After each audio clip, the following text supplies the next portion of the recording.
सर्वशक्तिमान परमेश्वर हमारा प्रभु यीशु मसीह के नाम से हम आपको आशीषित करते हैं। आज़ादी लाइफ में आपका स्वागत है। वचन में जाने से पहले अपने हृदय को तैयार करेंगे प्रार्थना के द्वारा। आइए हम प्रार्थना करें। धन्यवाद करते हैं प्रभु यीशु मसीह, स्वर्ग का नीचे धरती के ऊपर महान रीति से प्रार्थना सुनने वाला, उत्तर देकर नया मार्गदर्शन में चलाने वाला परमेश्वर आप हैं। आगे का समय आपके हाथों में सौंपते, आपकी इच्छा हमारा जीवन में कार्य करे, यीशु के नाम से मांगते हैं, आमेन। आइए वचन की ओर हम बढ़े। नीति वचन अध्याय 18 वचन 21 में इस तरह कहता है, जीभ के वश में मृत्यु और जीवन दोनों होते हैं, और जो उसे काम में लाना जानता है वो उसका फल भोगेगा। मेरे प्रियजनों, यहां पर हम देखते हैं जो ज़बान, जो हमारे ज़बान मुंह के अंदर जो छोटे से अंग जिसको हम ज़बान कहते हैं या जीभ कहते हैं, वो बहुत छोटा चीज़ होता है, लेकिन यहां पर उसे नियंत्रण लाने की बात हो रही है। क्या? जीभ की वश में जीवन और मृत्यु दोनों होते हैं। जो उसे काम में लाना जानता है वो उसका फल भोगेगा।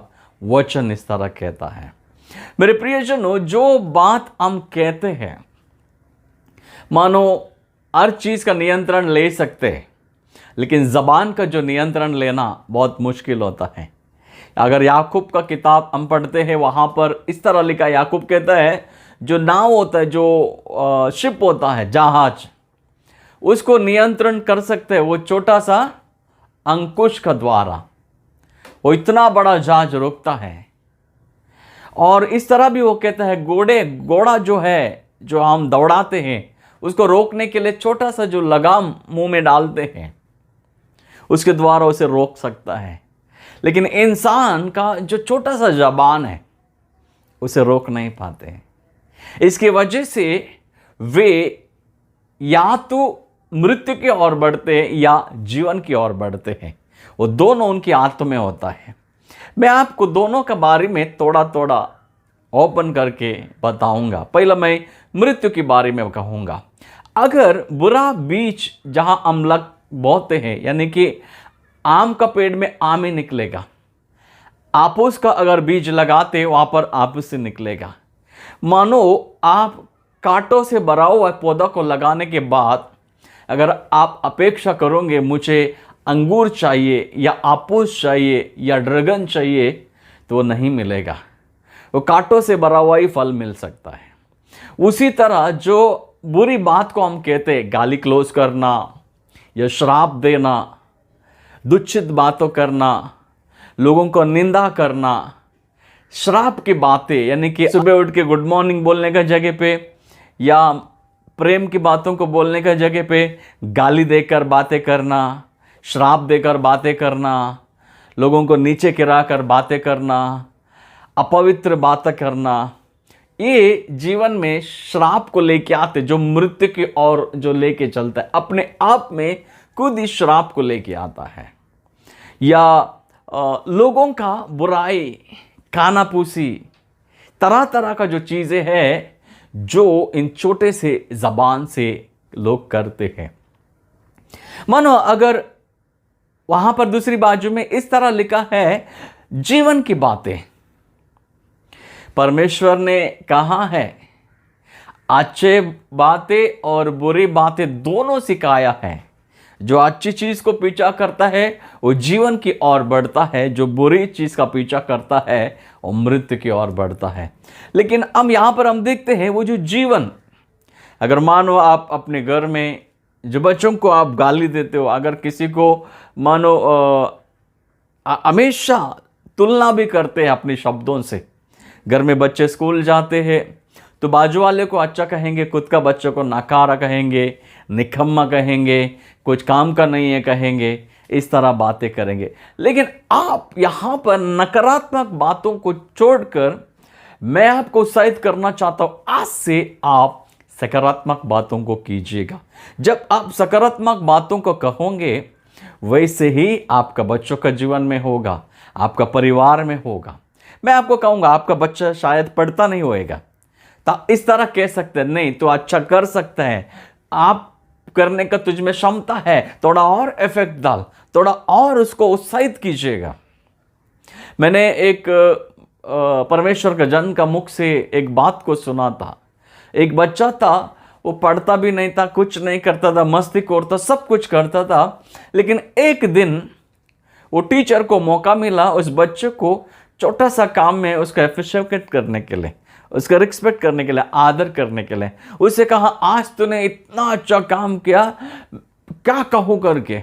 तो वो जो बच्चा था, जो नकार चीज़ों को कर रहा था, वो अच्छी बातों को जैसे तो ना दूसरा दिन और अच्छा चीज़ों को करने लगा। देखिए, जब आप अच्छी बातों को बोलते हो, वहाँ पर अच्छा चीज़ होने लगेगा। मैं आपको कहना चाहता हूँ, आशीर्वाद सबसे बड़ा है। आप अपने बच्चों को आशीर्वाद दे सकते हैं, अपने परिवारजनों को आशीर्वाद दे सकते हैं। आप जहाँ काम करते हैं वहाँ पर आप नेगेटिव बातों को कैसे कहते होंगे, अरे मेरा बॉस मेरा पगार नहीं बढ़ाता है, अरे मेरा बॉस हमारा बारे में सोचते नहीं है। अरे आप सकारात्मक बातों को कहो, नहीं मेरा बॉस मेरा सुधी लेता है, मुझे सुनता है, इस वर्ष में मुझे अच्छी सैलरी मिलेगा, मेरा पोस्ट बढ़ने लगेगा।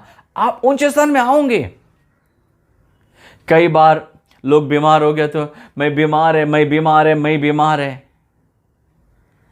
अरे भाई, मैं चंगा हो गया यीशु का कोड़े खाने के द्वारा जब आप कहोगे, वहां पर आप चंगाई का सामर्थ्य को अपने जीवन में अनुभव करोगे।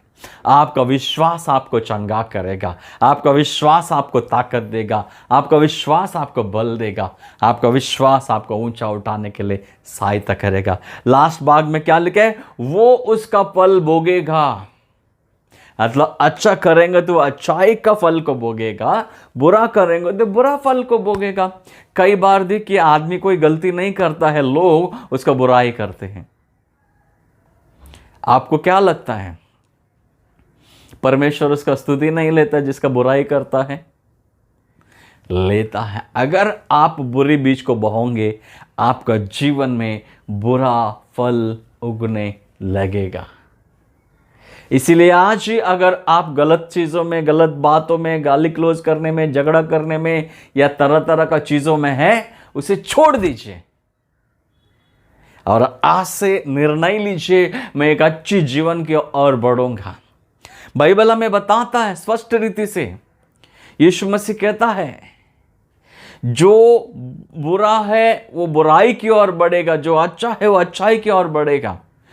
तो हमें अच्छी बातों को, आशीष की बातों को घोषणा करना चाहिए। हमारा घर में, हमारा परिवार में, जहां हम जाते हैं, जिस क्षेत्र में हम बढ़ते हैं, अच्छी चीज़ों को हमें कहना चाहिए, जीवन की बातों को कहना चाहिए।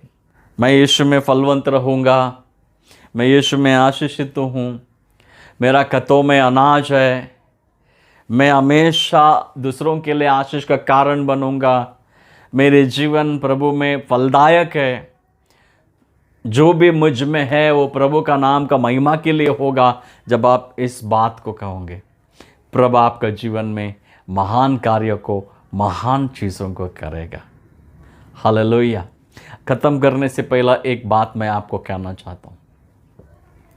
उत्पत्ति में हम देखते हैं परमेश्वर ने आदम को हर एक बातों को कहा, जीवन की बातों को भी बताया और बुरी बातों को भी बताया।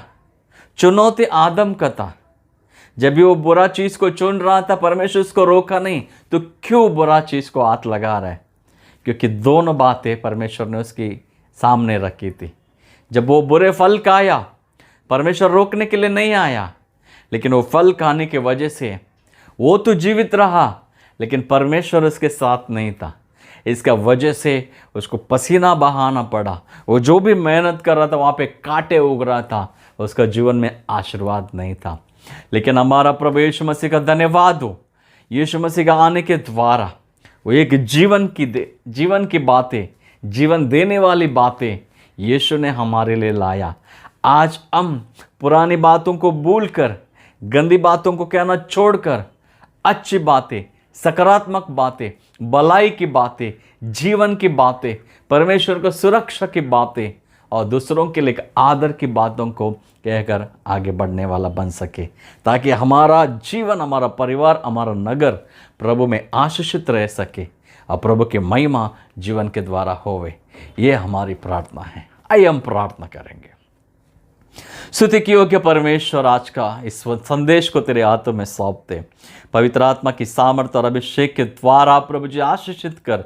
अगर कोई प्रभु जी अपने जीवन में नकारात्मक बातों में, नकारात्मक चीज़ों में है, जो बातों से खैर है, उन्हें उस बात को छोड़कर अच्छी बातों को, अच्छी चीज़ों को करने के लिए, जीवन की ओर बढ़ने के लिए तेरे आत्मा के द्वारा तू अगुवाई कर प्रभु। मृत्यु के जाल से छुड़ा प्रभु जी, जो उस शब्दों के द्वारा उनका जीवन में आए हैं, लेकिन यीशु मसीह का लहू के सामर्थ्य से नया जीवन की ओर बढ़ने वाला बन सके। हर एक बातों में आपको महिमा मिले। धन्यवाद करते हुए ये प्रार्थना यीशु मसीह की महान और सामर्थ्य और अभिषेकित नाम से मांगते हैं, आमीन। हालेलुया। आशा करता हूं इस वचन के द्वारा आप आशीषित हुए हैं। आज से एक नए जीवन की ओर आप बढ़ने लगोगे प्रभु के वचन के सामर्थ्य के द्वारा। God bless you.